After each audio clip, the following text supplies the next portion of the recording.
बिस्मिल्लाहिर्रहमानिर्रहीम। अस्सलामुअलैकुम। आप देख रहे हैं मेरा यूट्यूब चैनल। मैं हूं मोहम्मद अज़ीम। पाकिस्तान में सबसे बुरा हाल किस सूबे का है तो एक मर्तबा फिर सूबा सिंध बाजी ले गया है। वसाइल बहुत ज़्यादा हैं, लोग बड़े अच्छे हैं और पूरा एक सिस्टम भी है।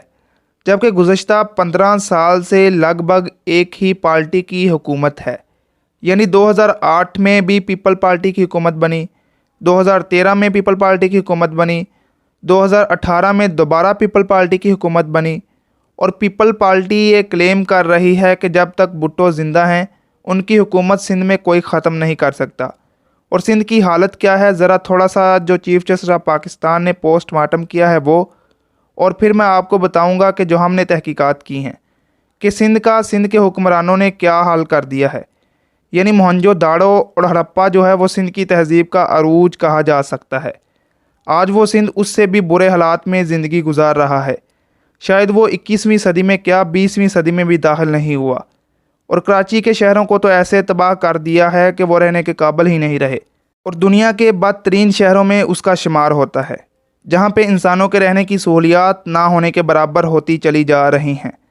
तो पहले सुनिए चीफ जस्टिस ऑफ पाकिस्तान ने क्या कहा, उनको सुने और फिर वो डेटा देते हैं जो हमने निकाला है और आपको बताएंगे कि मुख्तलिफ अबरात में तहकीकात के मुताबिक सिंध में किस तरह पीपल पार्टी की हुकूमत ने सिंध को बर्बाद कर दिया है।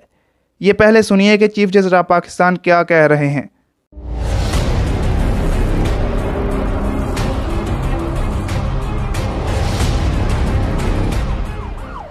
सुप्रीम कोर्ट कराची रजिस्ट्री में नस्ला टावर केस की समाअत हुई। Chief justice of Pakistan justice Gulzar Ahmed ने एडवोकेट जनरल से दरियाफ्त किया, यहाँ किसकी हुकूमत है, ऐसे होती है हुक्मरानी? गवर्नेंस नाम की चीज़ नहीं है यहाँ। 2 साल हो गए, आप नाला साफ नहीं कर सके, सूबा कैसे चलाएंगे? आप लोग ने सर्विस रोड पर बिल्डिंगें तामीर कर दी। पुल की तामीर के वक्त सड़क का साइज़ कम किया गया था, शारा फैसल का साइज़ कभी कम नहीं हुआ। आपने दोनों इतराफ से सड़क पर कब्जा किया है।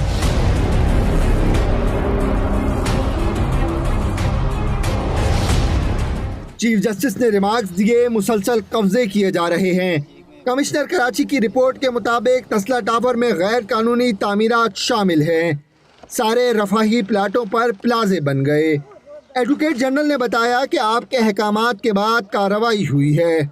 चीफ जस्टिस ने कहा, अब भी धंधा और SBCA का काम चल रहा है।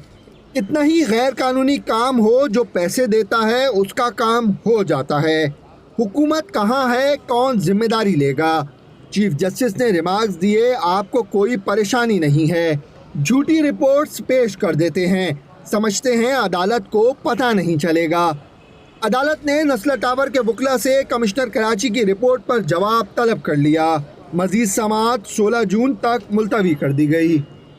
उन्होंने कहा कि पूरा मुल्क तरक्की कर रहा है सवाए सिंध के। थरपारकर में आज भी लोग पानी की बूंद बूंद को तरस रहे हैं। एक RO प्लांट नहीं लगाया गया और 1500 मिलियन खर्च हो गए। 1500 मिलियन ये खर्च हो गए और एक RO प्लांट नहीं लगाया गया। बदकिस्मती से यहाँ सिंध पर कोई लंदन से बैठकर हुक्मरानी कर रहा है, तो कोई दुबई से बैठकर हुक्मरानी कर रहा है, कोई कनाडा से बैठकर हुक्मरानी कर रहा है। लोग इतने ताकतवर हो गए हैं यहाँ पर कि एक ASI भी इतना ताकतवर हो जाता है कि वो पूरा सिस्टम चलाता है। आप जाएं खुद सिंध में और देखें वहाँ पर क्या कुछ हो रहा है, सब नज़र आ जाएगा। चीफ जस्टिस ऑफ पाकिस्तान ने कहा, सिंध ये क्लेम करता है कि वफाक उन्हें पैसे नहीं देता।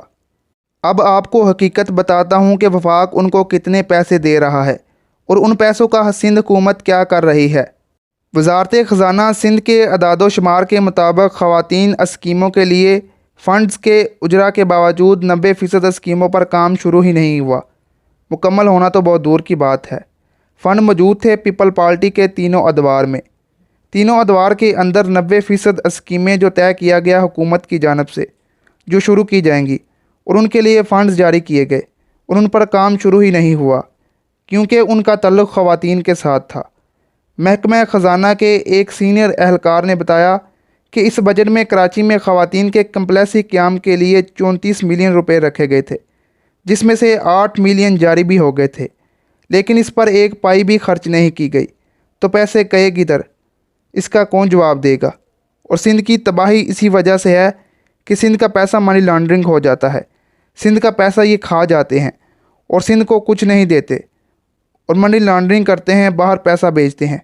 और इसी केस में आसफ़ अली जरदारी को दोबारा नैब अदालत ने तलब कर लिया है। अब तक के लिए इतना ही। अपना ख्याल रखिएगा और अपनी राय का इजहार कमेंट बॉक्स में ज़रूर बताइएगा। अल्लाह हाफिज़।